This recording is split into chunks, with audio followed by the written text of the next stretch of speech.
Unit level ഓർഗനൈസേഷന്റെ നേതൃത്വത്തിൽ Chellarkovil eco tourism സെന്ററിൽ പ്രഭാതവന്ദനം എന്ന പേരിൽ യോഗ പരിശീലന പരിപാടിക്കും പുലർക്കാല നടത്തം പദ്ധതിക്കും തുടക്കം കുറിച്ചു.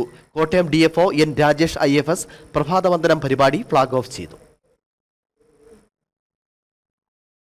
ചെല്ലാർകോവിൽ എക്കോ ടൂറിസം പാർക്കിൽ ത്രിതല പഞ്ചായത്തുകളുടെ സഹകരണത്തോടെയാണ് പ്രഭാത സവാരിക്കായുള്ള പ്രത്യേക സംവിധാനങ്ങൾ സജ്ജീകരിച്ചത്. പദ്ധതി പൂർത്തീകരിച്ചതോടെ എല്ലാ ദിവസവും പുലർച്ചെ പ്രഭാത നടത്തത്തിനുള്ള സൗകര്യവും ഇവിടെ തയ്യാറായിട്ടുണ്ട്. ഇതോടൊപ്പം യോഗ പരിശീലനവും ആരംഭിക്കും. Kottayam DFO N Rajesh IFS പ്രഭാത വന്ദനം പരിപാടിയുടെ ഫ്ളാഗ് ഓഫ് നിർവഹിച്ചു. തുടർന്ന് നടന്ന നന്ദി പ്രകാശന സമ്മേളനത്തിൽ പദ്ധതിയുടെ നടത്തിപ്പിന് പിന്തുണ നൽകിയ N Rajesh IFS, Kattappana block panchayat മുൻ പ്രസിഡന്റ് ജോസ് കറിയ, ഡിവിഷൻ മെമ്പർ ഷൈനി റോയ് എന്നിവർക്ക് ആദരവ് നൽകി.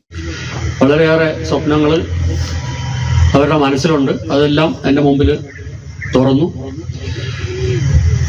ഒരു തുടക്കമെന്ന നിലയിൽ ഞാൻ എല്ലാത്തിലും മൊത്തത്തിൽ ഞാൻ ഇച്ചിരി മുന്നോട്ടെടുത്ത് ചാടുന്ന ഒരാളായതുകൊണ്ട് ഞാൻ ശരി നമുക്ക് പരിഗണിക്കാം. ആ സമയത്ത് തന്നെ നമുക്ക് ഹെഡ്ക്വാർട്ടേഴ്സിൽ നിന്ന് ഈ എക്കോ ടൂറിസവുമായിട്ട് ബന്ധപ്പെട്ടിട്ട് കുറച്ച് പ്രൊജക്റ്റുകൾ കൊടുക്കാൻ പറഞ്ഞു. അപ്പോൾ ഞാനങ്ങനെ ഒരു 15 ലക്ഷം രൂപയുടെ പ്രൊജക്റ്റാണ് ആദ്യം ചെല്ലാർകോവിലെ ULOയ്ക്ക് വേണ്ടിയിട്ട് നമ്മൾ സബ്മിറ്റ് ചെയ്യുന്നത്. ULO ചെയർമാൻ ശശീന്ദ്ര ബാബു യോഗത്തിൽ അധ്യക്ഷത വഹിച്ചു. ചക്കുപള്ളം ഗ്രാമപഞ്ചായത്ത് പ്രസിഡന്റ് ജോസ് പുതുമന, ജില്ലാ panchayat standing committee chairman Rarichan Neernakkunnel, ജില്ലാ പഞ്ചായത്ത് അംഗം ജിജി കെ ഫിലിപ്പ്, പഞ്ചായത്ത് അംഗങ്ങളായ Mathew PT, Anumol Binoy, ULO convener Tomichan Thomas, അമ്മയ്ക്കൊരുമ സ്നേഹക്കൂട്ടായ്മ chairman Sabu Kuttipalackal, range forest officer A Anilkumar, deputy range ഓഫീസർമാരായ Joji M Jacob, KS Kishore, ULO secretary Akhil എന്നിവർ സംസാരിച്ചു.